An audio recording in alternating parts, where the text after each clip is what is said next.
Bugun bizda 3 oylik chaqaloqqa massaj qilamiz. Agar boshqa mutaxassislar tomonidan ko'rsatmalar bo'lmasa, bu eng birinchi massaj hisoblanadi. Demak, massaj sog'liqni mustahkamlovchi, umumiy kuch beruvchi va tarqatuvchi ta'sirga ega. Onaning o'z bolasiga qilishi mumkin bo'lgan eng birinchi massaj aynan 3 oylik atrofida bo'ladi. Massajga qarshi ko'rsatmalar bu. Kasalliklar, surunkali kasalliklarning zo'rayishi, agar ular bo'lsa va o'tkir kasalliklar, masalan, shamollash yoki tana harorati ko'tarilgan har qanday holatlar. Aynan shu yoshda massaj davomiyligi taxminan 10-15 daqiqa bo'lishi mumkin. Endi esa buni qanday qilishni ko'rsataman. Massaj zonalari bo'yicha biz yogdan foydalanamiz. Qo'llarga biroz surtamiz, ishqalanishni kamaytirish uchun. Massajning asosiy usullari silash, ishqalash va chuqur uqalash, ammo mutaxassis bo'lmaganlar uni pediatrik amaliyotda ishlatmasliklari yaxshiroqdir.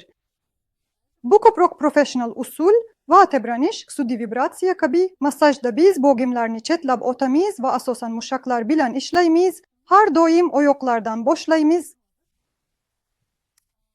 Avval silaymiz.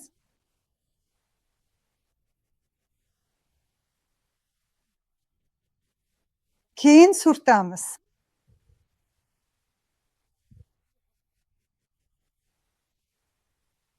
Va kezdiramiz.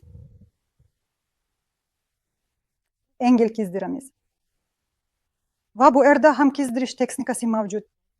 Biz har doim avval yuqori qismlarni bo'shatamiz va faqat keyin pastki qismlarga o'tamiz. Suddiy yopik to'la shisha ichidagi suyuqlikni siqib chiqarayotgandek ta'sir bo'lmasligi uchun. Sonni ishlab chiqdik. Endi boldirga o'tamiz. Shuningdek, birinchi silash. Pastdan yuqoriga ishqalanish. Pastdan yuqoriga. Kezdiramiz. Bunday chimchilash harakatlari pastdan yuqoriga, tashqi yuzadan ichki qismdan.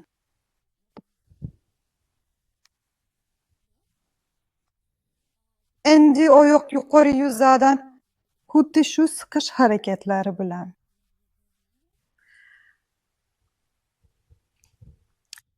Farzandimiz oyog'ini yuqoriga yaxshi harakatlantirsa, bu har doim tekshirilishi mumkin. Keyin biz cho'zish mashqlarini bajarishimiz mumkin. Va oyoqlar ham. Agar bola oyog'ini zo'riqtirsa, keyin oyoq mushaklarining o'zi. Biz teginmaymiz, faqat oyoq panjasini yuqoriga ko'tarib, barmoqlarni yuqoriga qaratadigan shunday yonma-yon harakatlar qilamiz. Ammo oyoq tizi va son bo'gimlarda egilgan bo'lishi kerak. To'g'ri oyoqda biz oyoqni cho'zmaymiz. Agar mushaklar bu kabi tarang bo'lsa, biz oyoqning o'ziga, mushaklariga, oyoqlariga tegmasdan tashqi topiq ostida ishqalaymiz va bizning bolamiz barmoqlarini refleksli ravishda yoyadi. Shunday qilib, u o'z mushaklarini cho'zadi. Biroz qitiqlaydi va shuningdek, oyoqning tashqi chetiga surting. Biz ham xuddi shunday ta'sirga ega bo'lamiz. Har bir zarbadan keyin biz silaymiz va silkitamiz. Taxminan 2 daqiqa davomida bir oyoq ustida ishlaymiz, so'ngra boshqa oyoqqa o'tamiz.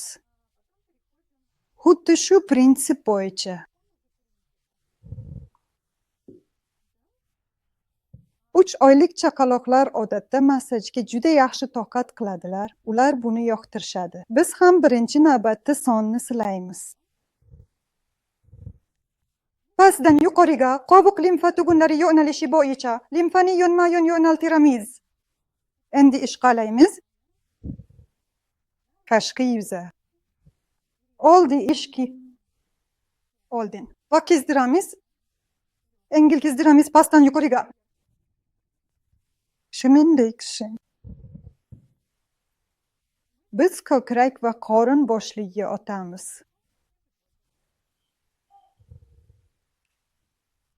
Bir oz yolk ham. Qorin boshligidagi barcha harakatlar soat yo'nalishi bo'yicha amalga oshiriladi. Va ko'krak ham xuddi shunday yo'nalishdagi bu silash harakatlari bilan. Elkalariga va qo'ltiqlariga. Boshga qanchalik yaqin bo'lsa, bolalarga kamroq yoqadi. Izosh qorinni yuqoridan pastga, qovuq limfa tugunlari yo'nalishi bo'yicha silaymiz. Mana shunday endi yalpigich shakldagi harakatlar bilan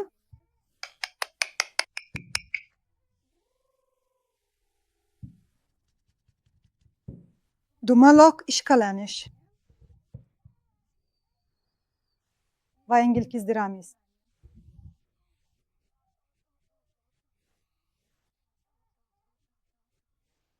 Bo'ldi, tamom. Keling, yana ko'krak qafasini silaylik.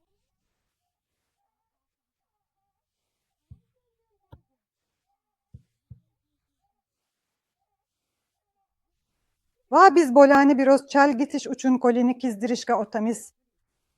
Mana bu qamiz. Ha, shunday qilganda senga ikki qo'l bilan ko'proq yoqadi. Ha, bu harakat nafas olish mashqlariga o'xshaydi. Qo'llarimizni kesib o'tayotganda biz avval birini tepaga, keyin ikkinchisini almashtiramiz.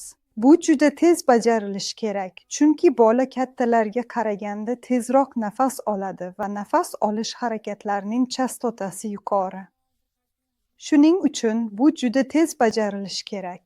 Va bu yerda bunday mashq mavjud, yuqoriga va pastga. Bolalar odatda buni juda yaxshi ko'radilar va birga, shunga o'xshash. Keyin chaqaloqni silkitamiz. Burilishlarga tayyorlaymiz.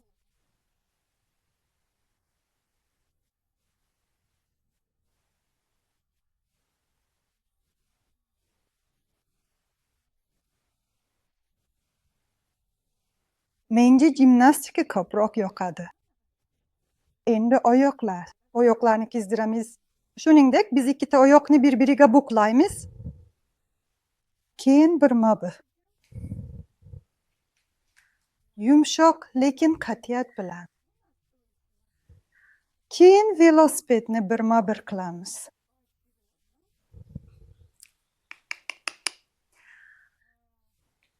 So'ng bo'g'imlarida aylanishni sillik, juda sillik, juda sillik qilamiz. Ikkinchi oyoq. Shunga o'xshash va bunday tebranish harakatlari bilan siz. Ha, shunday. Mana shunday. Qani, qarsak chalaylik, qarsak chalaylik, qarsak chalaylik, qarsak chalaylik. Mana shunday. Endi oyoqlarimizni tepaylik, tepaylik, tepaylik, tepaylik. Tepaylik, tepaylik, tepaylik. Ha, shunday qilib bolani yana bo'shashtirish mumkin. Endi esa qo'llarga o'tamiz. Qo'ysangchi, qani endi. Biz ham pastdan yuqoriga siljiymiz. Stefaniya biroz injik. Bolalar massajdan charchashadi. Ular uchun bu ish. Shuning uchun biz bolani tinchlantiramiz va keyin massajni davom ettiramiz. Qo'l massaji. Bolalar yoqtirmaydi. Boshqa yaqin bo'lgan hamma narsani. Biz bu silash harakatlarini qilamiz. Agar qo'l tarang bo'lsa, buni shunday qilishingiz mumkin. Qo'lini silkitamiz.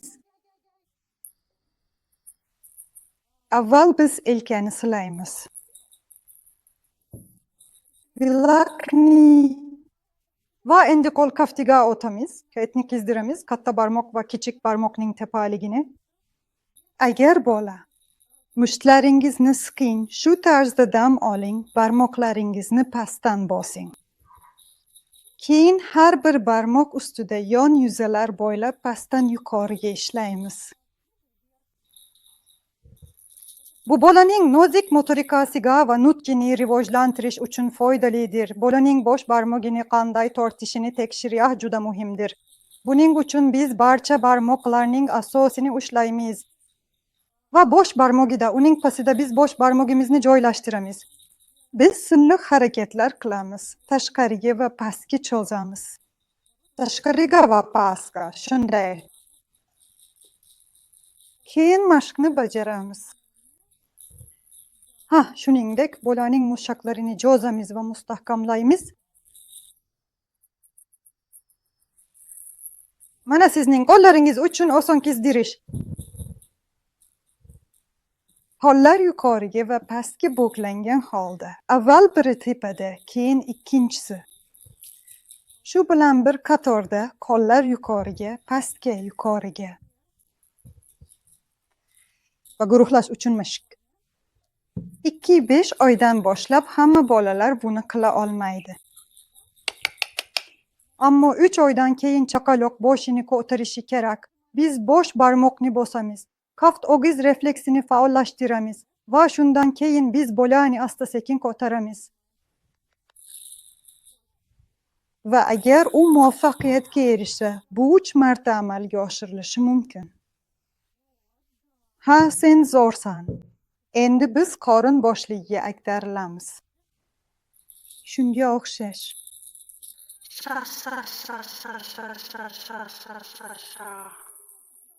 Sa. Hamma chaqaloqlar qornida yotishni yoqtirmaydi. Lekin biz orqa massaj qilishimiz kerak. Silash. Pastdan yuqoriga. Aksillar limfa tugunlariga yoki tos bo'shligiga tushirib, ishqalanish yengil.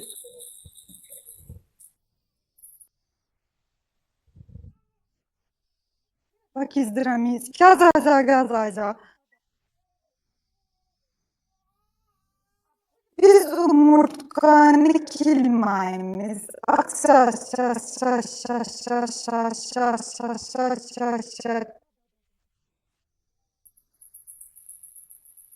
Biz silab yakunlaymiz.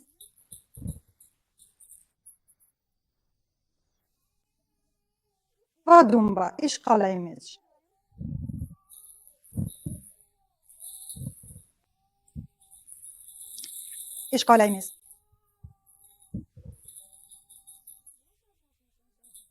Biz biroz chimchilashimiz mumkin. Va biz uni albatta silaymiz. Bu pushti rangga aylandi bizning orqamiz. Va bu tinchlantiruvchi harakatlar. Bolani tirsagiga qo'yish juda muhimdir. Va massajni yakunlaymiz. Massajni har kuni 10-15 daqiqa davomida amalga oshirilishi mumkin.